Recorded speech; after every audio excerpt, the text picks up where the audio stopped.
In this video, I'm going to show you how to quickly create comic panels in Photoshop, from the placement of the dialogue to the laying out of images and the arrangement of the entire composition.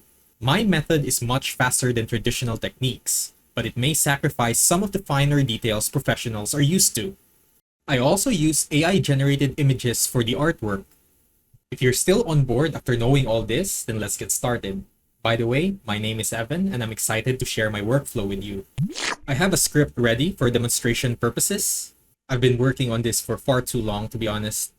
I'm going to illustrate page 13. First, we open Photoshop, the new file, and select the right dimensions. For mine, I'll choose 1600 by 2400. Make sure the resolution is 300 pixels per inch, so it comes out high resolution during print. Now let's set up the margins. Click View, Guides, the new guide layout. Make sure columns and rows are unchecked. Then check margin. Whatever the margin you want, just make sure it's uniform, not just for every side, but all throughout your comic. In my case, I'll go with 112.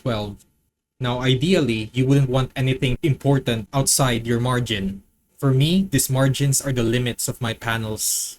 That's not a hard rule, but the gutter areas may not make it through the print, especially the extremities. By the way, you can toggle the margins in and out using Control:. Now let's change the first layer into a background layer. Let's rename it as background. Click the paint bucket tool, choose white or whatever you want the page color to be, and just dab it once on the page. Now before we move on to the most crucial step, I'd like to remind you that there are three types of comics. Western comics flow from left to right in a Z pattern. They have detailed, colorful panels as well. Now, Japanese manga reads from right to left in an S pattern, and they're usually in black and white. Webtoons are designed to be scrolled from top to bottom, with simplified vertical layouts designed for digital screens. For those who want to follow them to a T, I have two websites that show you the typical format or rules. I'll put a link in the description. But truthfully, I don't like following rules, so I'm gonna create a colored manga that's gonna be read from left to right like a Western comic. To create a panel, click the rectangle marquee tool and just form the panel. Keep an eye on your script so you can estimate the right size and orientation of your panel. Make sure to add a new layer for the panel. Let's name this 1-panel. It's just better to name your layers, that way you won't be confused. Then click stroke, then change the color to black or whatever color you want your panel line to be. The width of the panels need to be thicker than speech bubbles. In my case, I like a 10 pixel panel line. Make sure the location of the line is set to inside. So now we got our first panel. Next, I'd like to add the first caption because it is near panel 1. Click on the text tool, dab it on the page, and then paste the text. You can also use Ctrl+V. Make sure to size it appropriately. For captions, it's better to align left, unlike speech bubbles where I choose to align center. You'll find out why in a minute.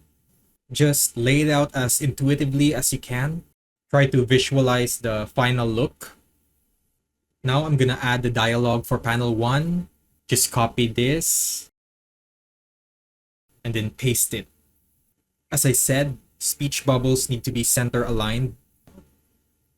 And just drag it where you think it should be. It doesn't have to be perfect now because we can change a lot of these things later on. Now for panel 2, let me just take a look at my script. Okay. So now I'm going to create a new layer for panel 2. Name it appropriately.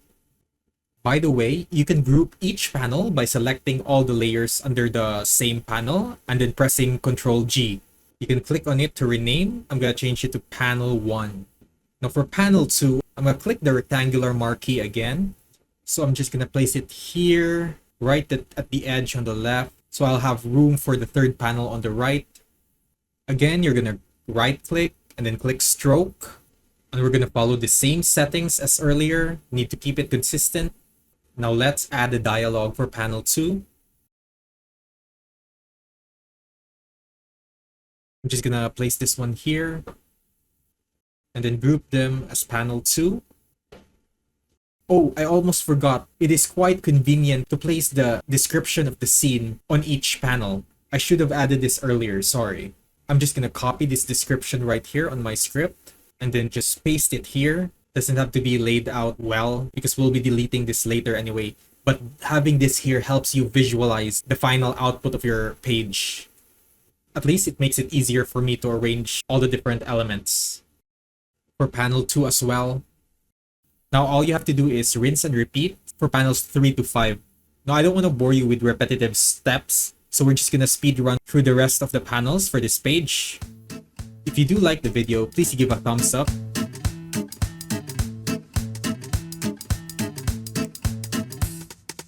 Once you're done, you can rearrange the elements. Ensure that the composition looks balanced. For me, since I want the reading flow to be from left to right in a Z pattern, I need the composition to flow as such. I think this one should be here. 12 seconds later. Alright, this will do for now. The next step is the fun part for me because we're going to be adding the artworks. I have the artworks for page 13 ready. If you're watching this video through the course, you should be able to generate this easily by now. I also named them appropriately so that it's easier for me to distinguish between them in the layers. So I'm just gonna drag and drop the character for panel 1, random neighbor. Adjust the size, drag him to the panel 1 group. Characters need to be below the panel layer. Just gonna arrange him real quick. Press Ctrl T to resize him again. By the way, you can delete the panel description once the character or the backgrounds are already set. The descriptions are just substitutes for the visuals after all. Now let me add the character for panel 2. By the way, I have 2 characters in this panel.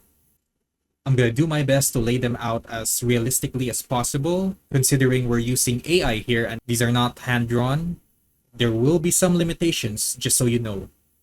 But thankfully the technology is improving so much every day, so this is still I still believe that this is a worthwhile skill to master in the coming AI age. Now I'm going to add the background. The background layer needs to be below the characters. Now once the characters and background are laid out correctly, it's quite easy to remove the excess beyond the edges. Simply click the marquee tool again and just wrap the panel as a selection. Make sure that it is within the panel, not beyond, not inside. Now I'm going to start with the background layer. Just click the mask button, boom. And you can do the same for the characters. Just hold Ctrl and click on the mask and the selection will come up again. Now click the layers for each character and then mask them too. Rinse and repeat for the other character. There you go. Now I'm just gonna create the background for panel 1 real quick. I'm gonna use a gradient background.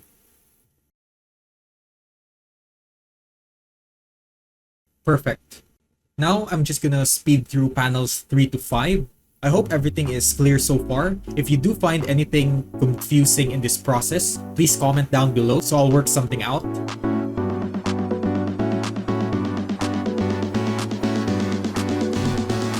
So now we're almost done. Just need to arrange a few things. If you click one group of layers and press Ctrl T, you can drag all the layers in that group as one. Just make sure that the flow of the composition adheres to what you've decided. Now, here are 2 other examples for other pages I'm also creating. In the next video, we'll cover speech bubbles and lettering. See you then. You may go now.